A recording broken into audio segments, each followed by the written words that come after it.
Obedience and promise. Today's scripture and insight. Genesis chapter 22 verses 1 to 24. After these things God tested Abraham and said to him, Abraham. Here I am, he answered. Take your son, he said, your only son Isaac, whom you love, go to the land of Moriah, and offer him there as a burnt offering on one of the mountains I will tell you about. So Abraham got up early in the morning, saddled his donkey, and took with him 2 of his young men and his son Isaac. He split wood for a burnt offering and set out to go to the place God had told him about. Then Abraham said to his young men, Stay here with the donkey. The boy and I will go over there to worship, then we'll come back to you. Abraham took the wood for the burnt offering and laid it on his son Isaac. In his hand he took the fire and the knife, and the 2 of them walked on together. Then Isaac spoke to his father Abraham and said, My father. And he replied, Here I am, my son. Isaac said, The fire and the wood are here, but where is the lamb for the burnt offering? Abraham answered, God himself will provide the lamb for the burnt offering, my son. Then the 2 of them walked on together. When they arrived at the place that God had told him about, Abraham built the altar there and arranged the wood. He bound his son Isaac and placed him on the altar on top of the wood. Then Abraham reached out and took the knife to slaughter his son. But the angel of the Lord called to him from heaven and said, Abraham, Abraham. He replied, Here I am. Then he said, Do not lay a hand on the boy or do anything to him.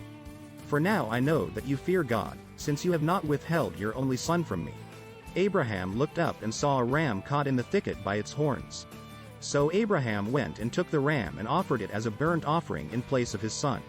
And Abraham named that place The Lord Will Provide, so today it is said, It will be provided on the Lord's mountain.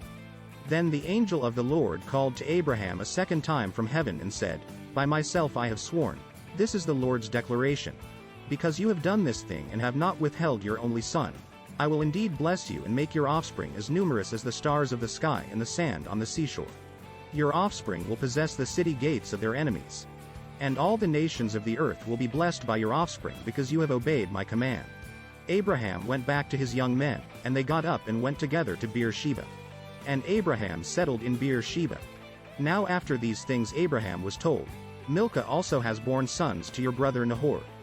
Uz his firstborn, his brother Buz, Kemuel the father of Aram, Chesed, Hazo, Pildash, Jidlaph, and Bethuel. And Bethuel fathered Rebekah. Milcah bore these 8 to Nahor, Abraham's brother.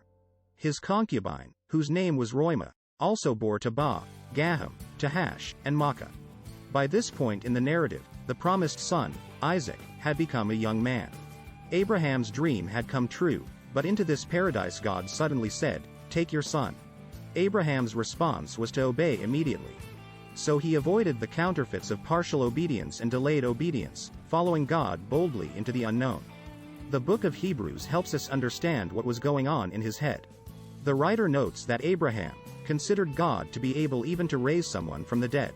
Abraham knew God's promise that Isaac would continue the line of blessing, but he also knew that God had commanded him to sacrifice Isaac. Abraham may not have had a front row seat to a literal resurrection, but he knew that the same resurrecting power that brought Isaac into the world would somehow keep him in it. Abraham responded by reassuring Isaac that God himself would provide the lamb for the burnt offering. Abraham knew he was in a situation that he couldn't fix. What he'd been asked to do felt like a contradiction, but instead of unraveling the contradiction himself, he decided to wait on God. Therefore, when God puts you in a contradiction that has no apparent solution, he alone must be trusted to resolve it. Many Bible students scratch their heads at this, because it sounds like God legitimately didn't know how Abraham would act. God had not yet experienced Abraham's obedience. He delights in experiencing what he already knows to be the case, just as a wife delights in experiencing the love that her husband proclaims. The ram must have been there the entire time, but Abraham didn't notice it until God wanted to reveal it. The answer to Abraham's problem was already supplied, but it was only revealed when Abraham took his step of obedience and faith. While Abraham walked up one side of the mountain with his problem, God had arranged it so that up the other side of the mountain was coming his answer. Please note, however, that God didn't reveal the answer until obedience was complete. He showed up again, repeating and expanding his promise to Abraham. You may have to wait for a promise, but the oath means that the promise is well on its way to fulfillment. If Abraham's line was to continue, just as God had promised, Then Isaac would require a wife. Rebekah would soon be that wife. Please like, share, subscribe.